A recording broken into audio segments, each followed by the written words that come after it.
choosing. Namimili ho tayo. Pagbago mo natin, mamimili ho tayo. Titiklubin ko yung higaan ko o hindi. Mamimili ka. And then pagbangon mo, paglabas mo sa kusina, magkakape ba ako o hindi?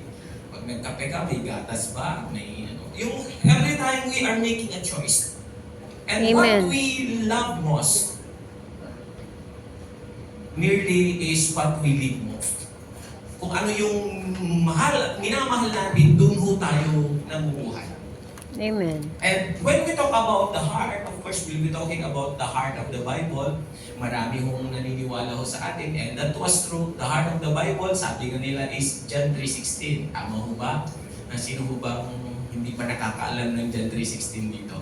Pero I will not be using that verse today because I want to, the Holy Spirit leads us to the new heart of the Bible. Bakit ho new heart? Kasi pagbuklat ho natin sa aklat ho ng 1 John 3:16. Sige nga ho, may video ko tayo. Can we just look at this? 1 John, Pastor Joseph, pakitulong ako. 1 John 3:16. Ayan ho.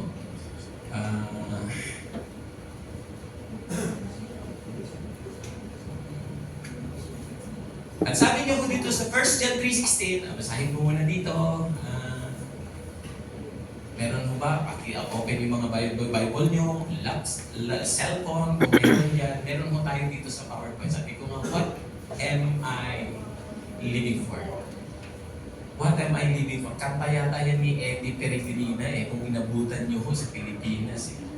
What am I living for? 1 John 3:16. Hindi na inabutan ni Bibel yan. For we know what real love is, because Jesus gave His life for us. So we ought to give up our lives for our brothers and sisters. Yung John 3:16 ho, i-connect ko lang ho, medyo nagkahalo-halo na dito pero sige lang ho, sundan lang natin. Yung John 3:16, Jesus died and He gave His life to us. Tapos na ho yun. Minsan lang hong nangyari yan. Hindi na ho mauulit yan. Why? It's because John 3:16 and the death of the Lord Jesus Christ happens once. 1,000 years ago. 1,000 years ago. Pero, ang mangyayari na ho dito, we will not be putting Jesus Christ on the cross again, but ano ho ang hamon ni Juan sa atin? 1 John 3:16. Nagkatapat ho, 3:16 din. Anong sabi niya ho? For we know what love is because Jesus gave His life for us. Tapos na ho yan. Ano ho ang hindi tapos? So, we ought to give our life for others, for our brothers and sisters. Yan ho ay hindi pa tapos. Pakisabi sa katabi mo, hindi pa tapos yan. Hindi pa tapos yan. Therefore, kung hindi pa tapos yan, yan ho ang gagawin natin. Yung 1 John 3:16, tapos na ho. Although, ginagalawan pa rin natin ngayon, but it's not always Jesus Christ who will do the sacrifice. You need to do something also. Naunawaan ba natin ito? Tama ho, we are shouting the death of the Lord Jesus Christ. We are praising the Lord Jesus Christ. But it doesn't end up there. We should do something. We should do something. Sometimes we are enjoying things here inside the church, but we don't know people has been broken their lives outside the church.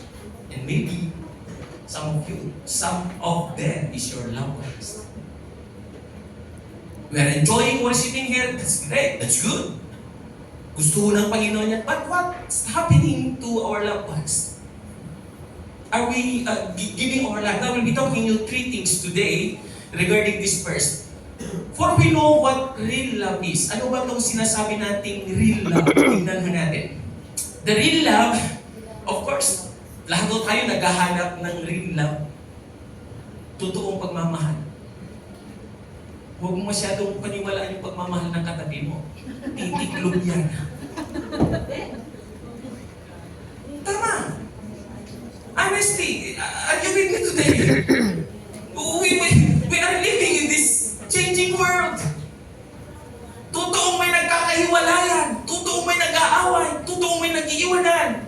Huwag na ko tayong let's not go beyond the issue of life. We are prone of separation. And all of us are looking for real love. All of us are looking for real love. And this real love is perfect. Kanino ko tayo titingin? It is the Lord Jesus Christ. The real love is known to be what? The perfect love. Hallelujah. Sige mo, pakiklik ko. The perfect love. The perfect love. Pakisabi sa katabi mo, perfect love. Perfect What we love. need is perfect love. Yun yung And perfect only love. Jesus, Agape the love. best icon of perfect love. Yung asawa natin nagkakamali yan. Yung anak natin nagkakamali yan. Yung kapitbahay natin nagkakamali yan. Hindi perfect magmahal yan. Hindi perfect. So kung titingin ho tayo, ang standard natin ay pagmamahal ng asawa natin, we will fail, we will fall, we will be broken. But what this verse John 3:16 talks about, let's find the perfect love. And this perfect and real love is from the Lord Jesus Christ. And if you are here today, you are broken, you fail, you fall on the love from the people, here is the one who is representing himself in the name of Jesus Christ. We will be whole again. We will be whole again. Perfect love. For we know what love is. Because Jesus, tignan nyo ito, Jesus gave His life for us. This is the pattern of love. Pag sinabi natin Jesus gave up His life to us, yan ang pattern natin. What's the pattern of love? Who is the pattern of love? Jesus. Not me, not you, not anybody else. Kasi siya lang naman talaga nagpatunay ng totoong pagmamahal. Maalala ko minsan, dito si Marisa. Si Marisa ko ay member ko natin sa may Alicia Church of God. Yung tumayo kanina nakamaroon. Marisa, tayo pa maulit. Ayan mo, si Marisa. 7:30 compilation ko sa church namin. Ito muntik nung iniwan ng kanyang asawa.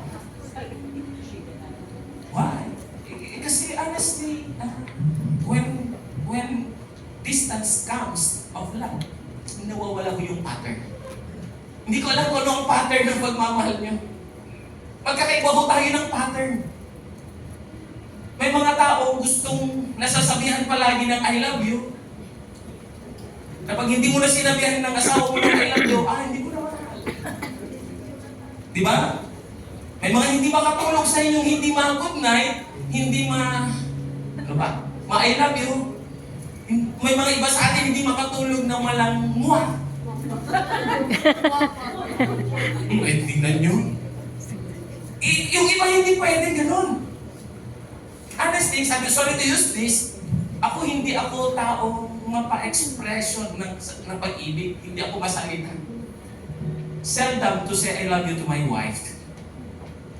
But every day, I fetch a water for him to take a bath. Anong gusto mo? I love you o pampaligong tubig?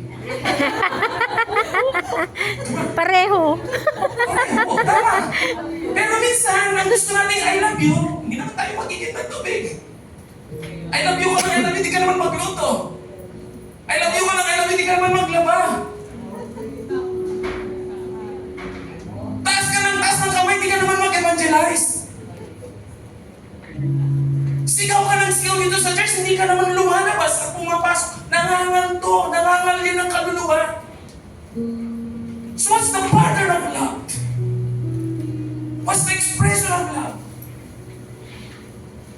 You say, yes Lord, I love you, I will follow you. And the Lord is saying, sige, punta ka doon. Pwede bang siya na lang ho? Pattern. Pattern. Jesus Christ gave the best pattern of love. And what's that love? Sacrifice. Amen. Sacrifice. So 1 John 3:16 talks about what? The perfect love from the Lord. The pattern of love. Jesus Christ laid down His life to us. Dito na ho tayo mag-usap. The last part of this verse says, so we ought to give up our lives for our brothers and sisters. So, bihira pwede namang magtapos tong verse dito, kasi tinuldukan na eh. Diba? Pag natuldukan, pwede nang matapos eh. That's how grammar is. Pagkama, may sentence pa. Pag tuldo, pwede yung wala na.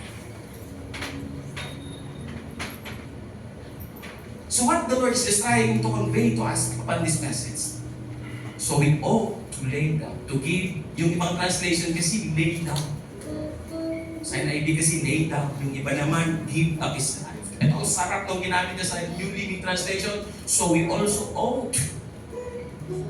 Jesus Christ is encouraging us to what? To lay down up our lives. Kanino ho? For our brothers and sisters. Etong sabi niya, so we ought to give up our lives to God. This is about the passion of love that we have. Sige ko, pakitling na ako. Tuloy-tuloy na ako. Pangatlo na ako tayo. Sige ko. The perfect love, the pattern of love, and the last. We ought to lay down the passion of love. Nawala ho. Saglit lang ho. Yan.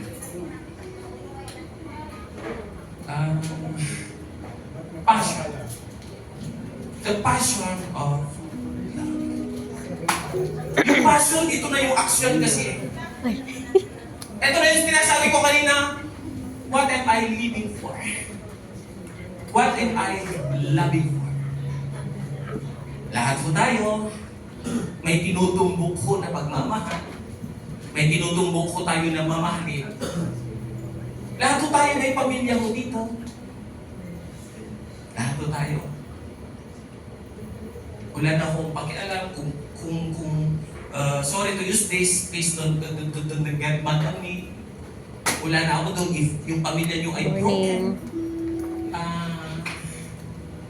Iiwan na ko natin yan sa Diyos. I'm not here to confront you, but I am here to be with you, whatever the situation of your family you have today. But it doesn't mean if relationship is broken, it doesn't mean that there's no such passion of love. Meron. The passion of love that Jesus Christ is just asking to us is this. We need to do sacrifice also for others. We are givers of love. Amen. We are an instrument of love. May kanta mo tayo, love is something that you give away and it comes right back to you. It's all about the passion. Whom you are living for and what you are living for. Sana ho, meron ho tayong tinitignan. Sana meron ho tayong binubuo. Sana may tinitignan ho tayong resulta. The passion of love is the result of love. The result of every labor, the result of every effort, the result of every sacrifice is the passion of love. Kanino ba ako bumabangon? Kanino ba ako nagtatrabaho? Kanino ba ako gumagawa ng itong bagay na to? And the Lord is just simply asking to us, just do our best, and the Lord will rate the excellence things for us. It's not about me, it's not about you, it's not anybody else to rate the excellence love. It's only the one who gave the real love. Diyos lang mo na mapag-rate ng pagmamahal. And rating love is how you give, how you lay your life to others. At the end of the day, ang pag-uusapan sa atin kung paano tayo magmahal. At the end of the day, hindi pag-uusapan kung dami ng kayamanan natin. At the end of the day, hindi pag-uusapan kung gaano kaganda ang mga bahay natin. At the end of the day, hindi pag-uusapan kung gaano karami ang pera natin. At the end of the day, ang pag-uusapan, sorry to use this, please don't be offended, ang pag-uusapan sa lamay natin kung paano tayo nagmahal.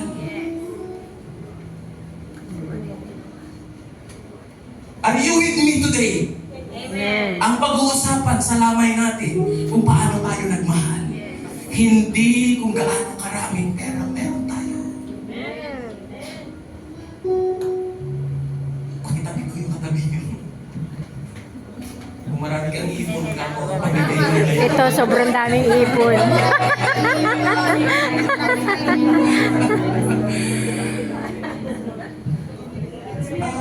Hindi naman ho bawal mag-ipon. Pwede naman ho.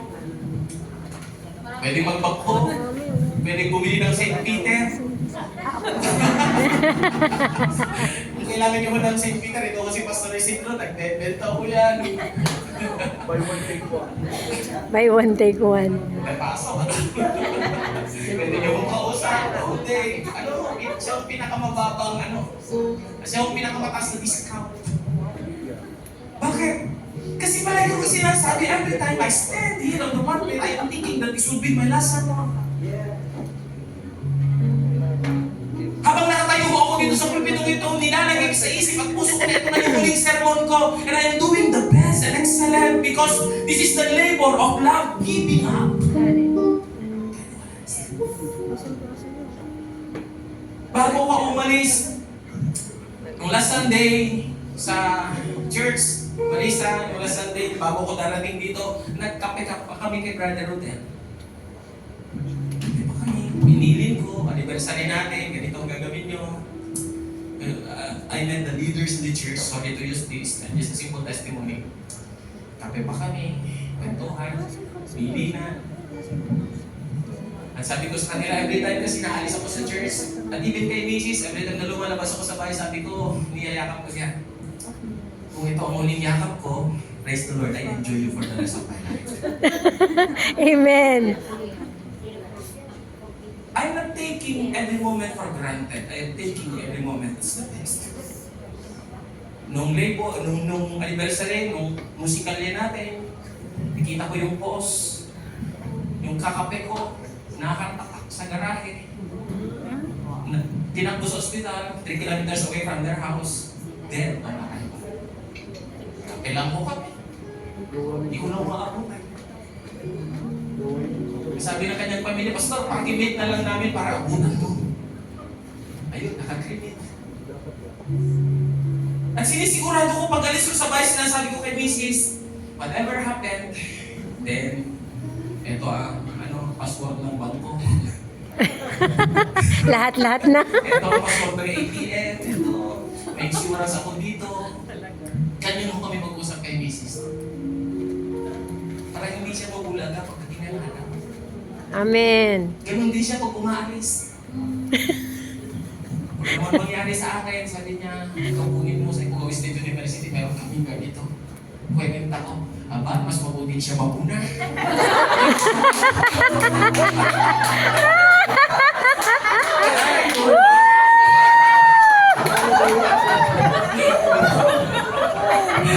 Nag-video! Pastor lang lang. May evidence. Bakit mo? Kasi minsan we are taking them for granted. We're taking them for granted. And we did not. Beautiful Mars pala naman. Napaaga. And let me encourage you about this. Sabi ko kanina, we have a perfect love. And what's that love? It is the love of the Lord. You know perfect. Yung katabi mo hindi perfect, magmahal yan. Oh! Believe me. Believe me. We have only one perfect lover. Amen. Kaya kung ikaw ay biktima ng imperfect love, sino ho yung mga biktima ng imperfect love pag nasa mga? Kamay. Sige, taas nyo, huwag mo hiya. Taas nyo, taas mo na. Pwede ba taas mo na? Lahat tayo taas mo na. Taas mo na. Taas na muna lahat. Oh, taas daw lahat eh. Taas mo na. And then, unti-unti mong ibaba sa balikat ng katabi mo. Unti-unti. Oh! Sabihin mo, parehas tayo.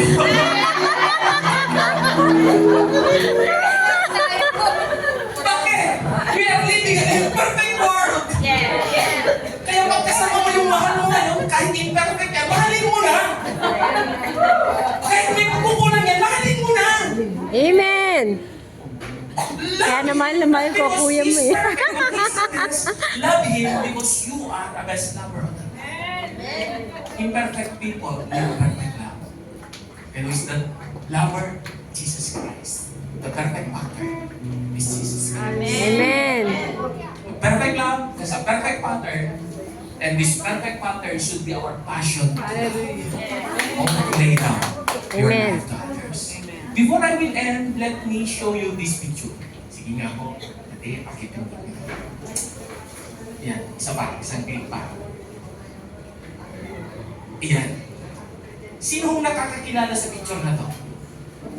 Meron hong libreng washing machine mamaya. Huwag kang magugil. Ito ho ang nanalong Pulitzer's Award picture last 1993. Hindi pa ako At ang kumuha pinapanganak nitong nun. picture na to ay si Kevin Carter. Oh! Well, during the famine in South Sudan in 1993. South Sudan. Totoo itong nangyari. Habang kasalukuyan yung digmaan, naglilikasan ng mga tao, si Kevin Carter, ang photographer, nakakuha siya ng isang ganyang senaryo. The vulture and isang batang Sudan. At nung tinignan niya kanyang mga kuha, pagbihira, it takes his attention and sinali niya ho sa tinatawag nating Pulitzer's Award. Yung mga photograpista, alam nyo yan. Si JM, wala dito. Ay, wala na. Alam niya yan. Alam nyo, during na pinasa ni Kevin Carter yung picture na yan, pambihira na lalo. After the awarding, pagbaba na ni Kevin Carter, alam nyo ang tanong ng mga tao, anong ginawa mo after picture? Are you with me? Kasi ito, this culture, hinihintay lang niyang gumalaw yung bata. At paggalaw ng bata, dakma agad yan. Kakainin niya yan. Kaya itong bata nito nakaganyan lang, hindi gumagalaw kasi ang alam ni culture, patay na. Pero oras na gumalaw yan, sigurado. Tapos siya. Pero may kumuha ng picture. Are you with me? Are you taking the scenario? Tinanong si Kevin Carter, Kevin! Anong ginawa mo? Pagkatapos mong pinitsura. Walang ginawa. 3 months after his award, Kevin Carter committed a suicide. Why? Hindi niya alam kung anong nangyari sa bata. Kasi pinicturan lang, umalis na. Are you with me today? Amen. Minsan nung hanggang selfie lang mo tayo eh. We're doing nothing. Satan is ready to devour your family. But we're doing nothing. We are worshiping Him, we're lifting our hands here. But our loved ones is having their highway to hell.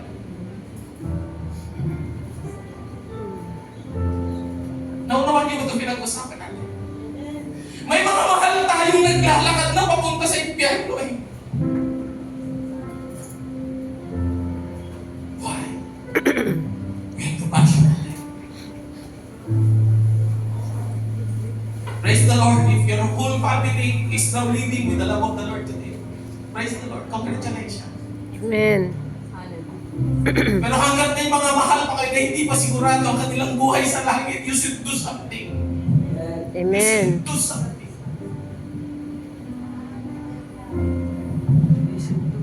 Wala eh. Ito pag-usapan natin eh.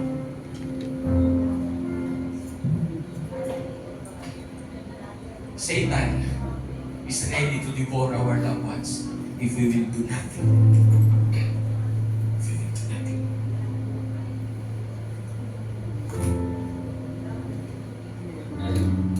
Hindi kinaya ni Kevin Carter yung mga tanong.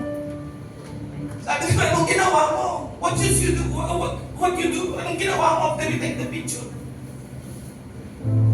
Pagtulog niya, ang naglalaro sa isip niya, ay nagpipicture sa isip niya, yung paglamon ng bulutyo sa bata. Di kinaya. Imagine, that's your son. Pinicturan mo, and then umalis ka. What should you do?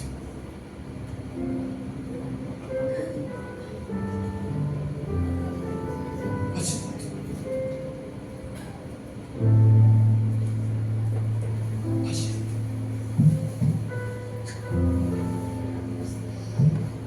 I don't know what's running into your heart today, but let me remind you one thing. we should do all to lay down our life for our loved ones. Amen. Marahil sabi ng pastor, nakakasahod ng nakakawalog na yun. Ilan ba? Ilan bang paalala? Everyday, sinasabihan ko silang mag-church. Every time, napakilala ko ang Panginoon. Pero hanggang ngayon, wala eh. Lahat ng amados mo tayo.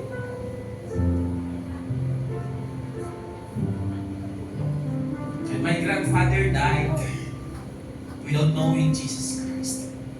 And that's one of my greatest regrets in life.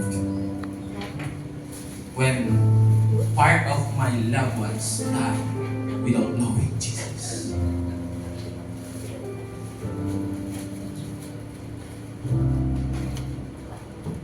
What if your loved ones is on consideration? Are you just taking the picture or do the passion of God? Can we stand on together?